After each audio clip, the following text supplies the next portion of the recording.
Martial arts films can be traced back to the early 1920s during the silent film era.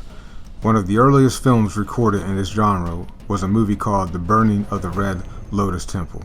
This is one of several longest movies ever recorded to date and longest major release.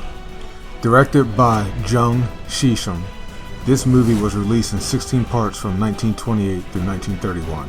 It's estimated that this movie has a running time of approximately 27 hours in total time. In 1930, the Nationalist Party of China eventually banned all wuxia films due to the popularity of the series, which was thought to be inciting rebellions by fostering anti-government sentiment. Many filmmakers fled to Hong Kong to escape the repressive regime in China. The ban on the wuxia genre led to its transplantation in the Hong Kong cinema, where it regenerated itself all over again as a popular form of entertainment. Now situated in Hong Kong in aligned and complex but compatible ways with the Kung Fu film, the wuxia film entered a so-called golden age between 1960 and 1980. This laid the foundation for the future development of this genre.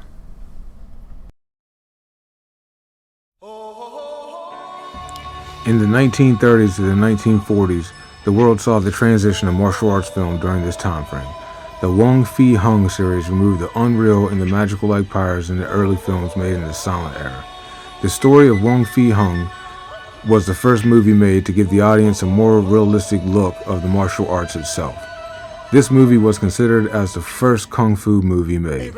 Actor Won Tok Hing played the role of Wong Fei Hung in the film The Story of the Wong Fei Hung.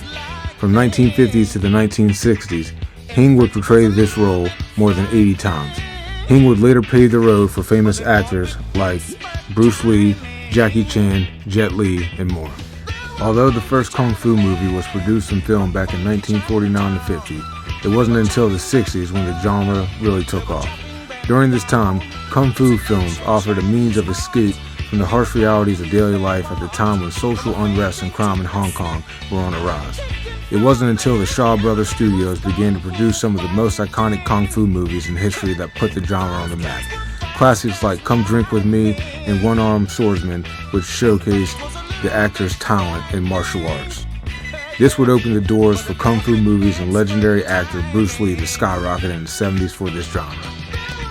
There's no bigger name in martial arts today other than the legend himself, Bruce Lee. Bruce Lee is known for creating his own style off of the Kung Fu style called Jet Kune Do. Bruce Lee was known as the man who forced directors to film differently. Bruce Lee was so fast that the cameras on set weren't able to keep up with his kicks and punches. Bruce Lee even gave the option that the fight scene should be showed in slow motion. Bruce Lee received one of the cinema's coolest awards ever as a result of the wise decision to slow down the footage. These movies included Fist of Fury, The Way of Dragon, and Enter the Dragon, changed the history of Kung Fu films today. With the sudden death of Bruce Lee in '73, the Kung Fu films came to a halt until newly and talented Jackie Chan came into the picture. Jackie Chan tried to follow the path of Bruce Lee but quickly failed and created his own style and brought comedy to the genre. This is when Kung Fu genre began to change from Kung Fu tragedy, which was during the Bruce Lee time, to Kung Fu comedy during the Jackie Chan time. The transition once again would put the Kung Fu genre towards the top. During the next decade, Kung Fu movies would begin to shape the genre and what it is today.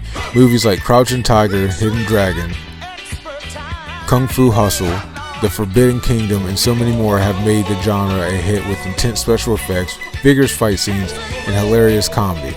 The Kung Fu genre has even touched on the animated scene with movies like Kung Fu Panda and other animated films. Even though Kung Fu movies aren't as popular today, evolutionary films have evolved all the way around.